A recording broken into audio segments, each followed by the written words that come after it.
നീലക്കുറിഞ്ഞി നമ്മളൊക്കെ കണ്ടിട്ടാണ്. അതുപോലെ തന്നെ മേട്ടുക്കുറിഞ്ഞിയുടെ ഒരു കാഴ്ചയിലേക്കാണ് പോകുന്നത്. കല്യാണത്തണ്ട് മലനിരകളിൽ നീല വസന്തം ഒരുക്കിയിരിക്കുകയാണ് മേട്ടുക്കുറിഞ്ഞി അവിടെ പൂവിട്ട് തുടങ്ങിയിരിക്കുന്നു. വീണ്ടും ഒരു മേട്ടുക്കുറിഞ്ഞി കാലത്തിന് മലനിര സാക്ഷ്യം വഹിക്കാൻ ഒരുങ്ങുമ്പോൾ മലയോര മേഖലയുടെ വിനോദസഞ്ചാര സാധ്യതയ്ക്കും വലിയ മുതൽക്കൂട്ടായി ഇത് മാറും.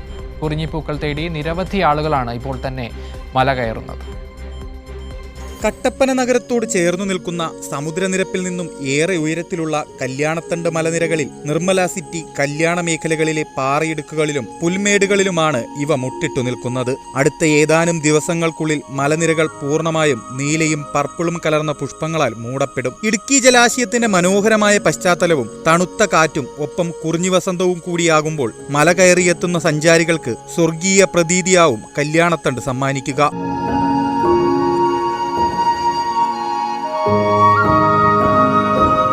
നിലവിൽ വാഴവര, കൗന്തി മലനിരകളിലെ വിവിധ മേഖലകളിലാണ് കുറിഞ്ഞികൾ പൂവിട്ട് തുടങ്ങിയിരിക്കുന്നത്. എന്നാൽ കാട്ടാനകളുടെ സാന്നിധ്യം ഈ മേഖലയിൽ ഉള്ളതിനാൽ ഇവിടം അപകട ഭീഷണി ഉയർത്തുന്നു.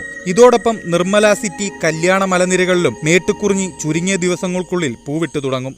കുറിഞ്ഞി വസന്തം കാണാൻ വേണ്ടി വന്നതാണ്. ഇപ്പോൾ വാഴവര കൗന്തിയിലാണ്. ഇവിടെ വന്നു കഴിഞ്ഞപ്പോൾ ഇവിടെ നിർമ്മല സിറ്റിയെ അപേക്ഷിച്ച് വളരെ കുറവാണ്. നിർമ്മല സിറ്റി നിറച്ചുണ്ട്. ഒരു 2 ആഴ്ച കഴിയുമ്പോൾ അവിടെ നിറച്ച് പോകാം. ഇവിടുത്തെ പ്രശ്നം വെച്ചാൽ മഞ്ഞിറങ്ങും. പിന്നെ ഇവിടെ ആനത്താരകളുണ്ട്. അപ്പോൾ നമ്മൾ ഒത്തിരി നടക്കാൻ വേണം. നല്ല കഷ്ടപ്പാടാണ്. ഈ വഴി അറിയത്തില്ലാത്തവരെ കാണാൻ വളരെ ബുദ്ധിമുട്ടും, വഴി തെറ്റിപ്പോവും. അപ്പോൾ അതുകൊണ്ട് ദയവ് ചെയ്ത് ആളുകൾ കൂടുതലും നിർമ്മല സിറ്റിയിൽ വരിക. അവിടെയാണ് കുറിഞ്ഞി കൂടുതലായിട്ട് പോകാനുള്ള സാധ്യതയുള്ളത്. പിന്നെ ഈ ഇവിടെ വളരെ കഷ്ടപ്പാടാണ്. നടന്നു വന്ന് നമ്മളിത് പെട്ടുപോകും. കുറിഞ്ഞിയെ കുറിച്ചിട്ടൊന്ന് പറഞ്ഞേക്കണം. ഇത് കാട്ടുകുറിഞ്ഞാണല്ലോ അല്ലേ? പിന്നെ ഈ പൂത്തേക്കുന്നത് നീലക്കുറിഞ്ഞിയല്ല കേട്ടോ.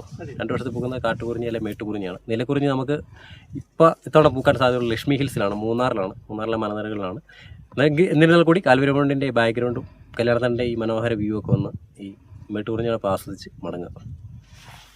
കോടമഞ്ഞും തണുപ്പും ആസ്വദിക്കുവാൻ നിലവിൽ നിരവധി ആളുകൾ കല്യാണത്തണ്ടിലേക്ക് എത്താറുണ്ട്. കുറിഞ്ഞികൾ പൂവിടുന്നതോടെ ഇടുക്കിയിലെ ടൂറിസം മേഖലയ്ക്ക് ഇത് വലിയൊരു ഉണർവേകുമെന്ന പ്രതീക്ഷയിലാണ് പ്രദേശവാസികൾ. കൈരളി ന്യൂസ്, ഇടുക്കി.